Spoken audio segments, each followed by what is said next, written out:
Hi guys, and I just want to say a quick thank you to L'Oreal and Redken for making this all possible and hosting us today. Thank you so much. So we enjoyed that. That was just a delight. So much content, and I'd love to bring Jemima back and to get more from her. Yeah. But look, this next subject, I think, is something that we all know has been massive in the hair industry. Probably, I'd say, the last 10 years. The world of men's hairdressing, in particular barbering, has gone to another level, and we're seeing new superstars that have come out of the industry. And I had the pleasure to talk to this young lady in my podcast, and she's just a joy. And that's lady, which is what I like. This young lady. Okay, hence we're going to call this bit. We're going to call it a barberette. And what makes this lady, and you're going to see her in a minute, is that she is just super cool. So we want to just talk to her, meet her. What's her feel in the world? So should we bring her into the set? Fancy want to meet her? Come on, in you come, Leah Hayden Cassidy. How you doing? Thank you for having me. Oh, it's a pleasure. Thank you. So you have been ripping it up in the in world the of barbering. And I had the pleasure of interviewing you, didn't we, for the podcast for How to Cut It. Yeah. Little plug. Yeah. Do go and listen to it. So the story there. I mean, how much are you aware of Leah? Oh yeah, I was so excited today when I heard that Leah was coming on. I've followed her for ages, and what I love about Leah is I've always been obsessed with powerful, successful women that just do their thing, and they don't especially surrounded by men, and you're just killing it. You go up there, you don't care. You're just you have this energy about you that's just so cool. Absolutely. Thank you. And what's great is that what makes you unique is not something you've ever really played on, and you never really even mentioned the fact that you're female. Never. You just see yourself as a barber, and you're equal to every other barber. Definitely. I think that's really important as well in this industry, as well as hairdressers. I mean, people go into shops, hairdresser salons all around the country, and if there's a guy cutting their hair in a hairdresser salon, it's not like, oh, you're a male hairdresser, that's gone, that's been and done. So I think getting into barbering, I think it's starting to get that way as well, where you're not surprised anymore walking in. Because I know I have a barber's just down the road from me, and actually all the staff in there are pretty much females. Yeah. And that's obviously something that we've really seen change. But I think what's stood out for me, and I think you'll probably all agree, is your whole kind of vibe. You've got a really kind of... Is it something you purposely worked on, or is this just you? I mean, I've always been outgoing. I've always been kind of chatty. I'm not afraid to talk to people. I'm not afraid to go out there and make connections and kind of make... I mean, for me, starting even as a barber in the industry, I wasn't afraid to walk up to... I mean, Kevin Lutchman was one of the first people I talked to at Barber Connect. I was cutting probably about 3 months, and walked up to him and just said, hey, I'm Leah Hayden Cassidy, I want to get into barber and I want to do this. And I mean, I think that element has got me more so where I am than my skills. You know what I mean? Because my skills are, I mean, you give me a clippers and I can I'll just push through and I'll learn and I'll teach myself, and I am self-taught as well. But I think confidence and just being able to say, listen, I'm learning, and letting people grow together, and letting my audiences on my social media grow with me, rather than me saying, look, I'm up here doing the big thing. You know what I mean? No, that's not it. When did it really, for you, did you think, there's something special going on here? Well, I actually got into it all kind of by mistake. There's a backstory if you listen to the podcast, How to Cut It, Dom's podcast. I started out, I went to America when I was 17 to play soccer. I always wanted to be this, female superstar soccer player. And unfortunately broke my leg really badly. And it cut it all for me. So when I came back to Dublin and kind of just did about 5 or 6 different jobs, bartending, everything, you name it, I've done it. And I think from that then I stumbled upon, one of my good friends was barbering a few months, and he was just practicing on some of our friends, and I just picked up a clippers and started practicing with him. And it just turned out that I was pretty good, and I was quite natural with it. Do you think being a female then you have a different eye to maybe a guy? No, I wouldn't say I think it's anything to do with my gender. I think I have a good eye, but I think that's just because I'm quite creative. My mum and dad are both artists. So I think I'm quite a visual learner, and I can replicate very easily when I'm watching, you know. So, and that's how I learn a lot of my what I do is by going to shows or going to different events and watching people and learn. And I think when it all started to kind of change and become such a big passion was when I just got obsessed with the industry, you know. I did my first stage show after about 8 months of cutting hair, and I loved it. You know, I love talking to people, I love educating. I was a dance teacher, so I can talk. If I can keep hold of 3-year-olds teaching dance, I can kind of hold a conversation or a crowd. So I mean, that's where it kind of came off for me. And I think in terms of being a female barber, I was just there at the right time, right place.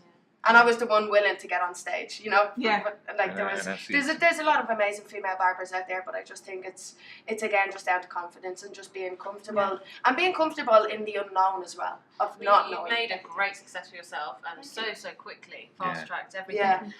What are you must have faced some personal challenges along the way. Definitely. What were they? I mean, I still face a lot of challenges daily, you know, and anyone who is self-taught knows that you do come up on different times, but I think for me, I think I just I like to kind of step into different environments that I'm not used to make myself learn a little bit. So I mean, talking to Jemima there, I worked in an afro shop or a textured hair shop, whatever you want to call it, for two years in Berlin. And there I kind of just immersed myself in it and said, can I have a job? I want to know all about this. I want to know everything about it. And I think for me, doing that in a lot of different situations and when I'm working is helped me kind of overcome things. And yes, the first couple of months you feel like an apprentice again. But I think that's just being comfortable enough to ask a question or being comfortable enough to say I don't know and you get it wrong. Or comfortable enough to fail. You need to be you need to have comfort in failure, because if you don't, there's no room to grow anywhere, you know. So I think that's the most important. I'm still learning, you know. I'm here living I'm based in London now, and the part of the reason I wanted to stay in London is because there's so many academies here that are just handing out knowledge. So I know when we spoke in the podcast, you were sort of really keen on developing your hairdressing as well as obviously your barbering. I mean, hairdressing, and especially this industry, and especially in the UK, I mean, it's so new to me, you know, and I'm going to Salon International and all these different things, and I mean, I'm like a kid first day at school, like, hello everybody, like. And you finding as well, and I said this to Tegan as well, and you've become famous within the barbering circuit. Yeah, really. barbering. Are you liking that? I wouldn't say I'm famous, and I always say, like, when I teach, educate, or when I educate, I always say, you know, like, Instagram, social media, all of that doesn't pay my bills. At the end of the day, what pays my bills is my clients in my chair. So although I have this platform that I can use, and I think it's very important as platform artists that we use it correctly, I also think the most important underlying value of things is my clients and what I do daily in a chair. You know what I mean? Because that's where I think that's really important that we all remember that, isn't it? Because we do get so wrapped up in social media, like saying magical is going to happen, but actually the reality is we've all got to pay the bills. It's the focus, still the and that's like behind the scenes and behind all this social media. That's where you learn. That's where you grow. That's where you test yourself. You know, and then you can take it to a platform if you're confident. It's like a story behind it. Yeah, exactly. And I think that's a great thing as well about Instagram and stuff and YouTube, is because you can almost share your journey with people. You know, and I love doing that. I love going, if I'm ever taking any education myself, having my Instagram story there for people to actually be there with me. You know, and I think I think once you open yourself up to that and don't close yourself off or put yourself in a bracket of being Insta famous or any of them things, I think then you allow people to come into you a lot more. So I think that's what's really important with someone like you, is that there's so many people working really hard as barbers, but they see what you're doing. You're like, no one, like, when you're at school, how can anyone even imagine doing what you do? I mean, I think my teachers are probably still shocked if they ever. My mom is like, calls me up and is like, You're on the front cover of a magazine? What? Like, do you know what are you doing? What? Yeah, what? I hope it's for something good, you know what I mean? I hope it's for the You've got your clothes on, haven't you? So was that bad? Sorry. So I mean, also our industry, you know, for maybe in barbering or in hair, we're all up there doing our thing, representing. But I think to the rest of the world, I mean, people I still went to school with are like, what are you doing? Why are you going to all these countries? You know, why are you doing this? But if anybody had told you that when you started, I would you'd never just have gone, believed. I would have laughed. I would have laughed, honestly. What country is your next adventure going to be in? So I'm actually going to New York in 1 week for an event called Her Chair, His Chair, and it's a charity event for breast cancer, and it's actually for female barbers in the industry, and it's run in New York, and it's basically just like a showcase fundraiser. So they've asked me the last 2 years, and unfortunately I haven't been able to get over. But this year I kind of pulled plans and made up and said no, I'm going to go over. So, but I spent the last month just traveling. I was in Moscow at Barber Connect in Moscow. I was Indonesia in a thing called Barber Live, where it was actually a platform for female barbers as well. So there was myself and another Indonesian female barber who were up on stage. What? So I mean, you've got to be happy the that world's changing. you came out of football, because you'd probably have only travelling. I know, that's it. To Luton for a Tuesday night midweek game. Exactly. And and that is just what. So if there's young girls that are looking into this, are really looking at Leah, look at her, she is so cool. Superstar. What would be that one thing that you would say to them, that's why you should do this?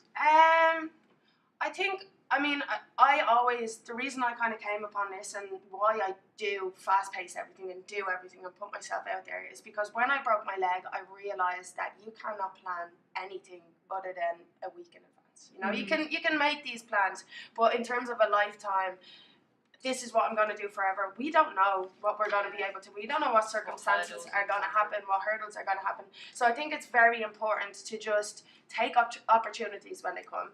And when you're doing things, put 110% into them. Because, if I started out and I was a bit slow and I was, I didn't get models when I needed to practice after hours. Most of my work and what I do, whether it be social media or whether it, any shoots or anything, is times when I'm not in work, it's my own spare time and it's my own money I put into them. And I think you do have to be willing to kind of push yourself. Can I be rude? Are you starting to make a good living from it? I'm not really at the moment, I'm not. Is that a rude question to ask? No, it's not rude at all. I think it's nice to know. Do you know what? I think a lot of people think that there's a lot more money in these things, and there's not. You know what I mean? I can pay my rent. I don't wear fancy clothes. The t-shirts from H&M. Don't wear fancy clothes. It looks good. I don't wear brands. Money is not a big issue. I've never had money. When growing up, I didn't really have much money, so it's never been my goal to make loads of money. My goal is just to be happy and enjoy and take the most out of things. And travel the world. Yeah, and travel. There's nothing more valuable than travel and experience. So no, I'm not breaking a bank, but I am making enough to live how I want to live, and I think that's important. Can you ever see your own place? I don't think so. Not in the next few years anyway. I like traveling. I really want to get more into education. I'm trying to kind of push my education. I'm an educator with Andis. I have my YouTube and trying to push that, which is Hayden Cassidy here. My Instagram is Hayden Cassidy, and I'm just trying to push these elements and almost make a branding out of just being me and traveling rather than in a shop. Yeah. And you're going to be doing a look for us today. You've been doing a haircut. Yeah. I've been doing a haircut. We're going to share onto that, and that'd be great to just sort of maybe get a few tips on you. Definitely. But look, honestly, to get you to come on, and obviously I've had the pleasure to talk to you before, and actually to now meet you in person is even cooler. And it's lovely, and I think you are such a, I think, the face of female barbers. Yeah, that's a very big compliment. Yeah. Who else are the big sort of female barbers out there? We've a few in the US. There's a lot. There's a few in the UK. There's Toasty, who's really good.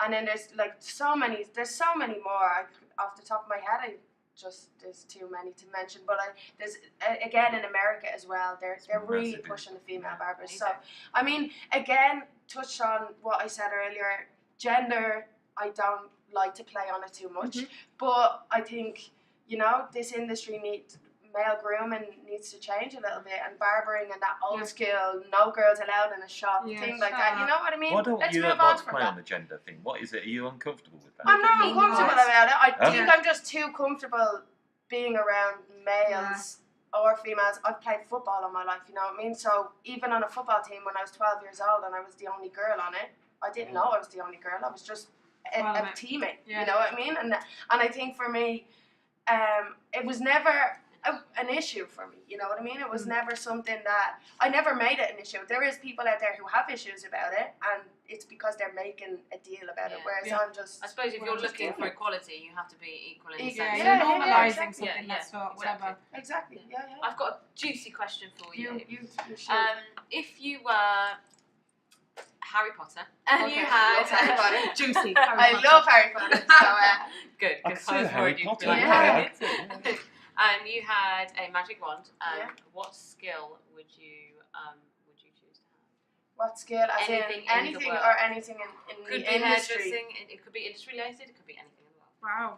Oh, Gee, well, damn it. I mean, if it was anything in the world, I think I'd probably like to live in a big ass mansion somewhere up in Beverly Hills. I reckon we'd have a good party there as well. Yeah. Time traveling would probably be, not time traveling, just traveling in general. If I could just zap my face. Or time traveling would be pretty cool. But I mean, in the industry, in terms of hairdressing and stuff, I think if I could just give myself some skills, I would definitely be more kind of scissor work and hairdressing and have that foundation of, you know, being a precision cutter.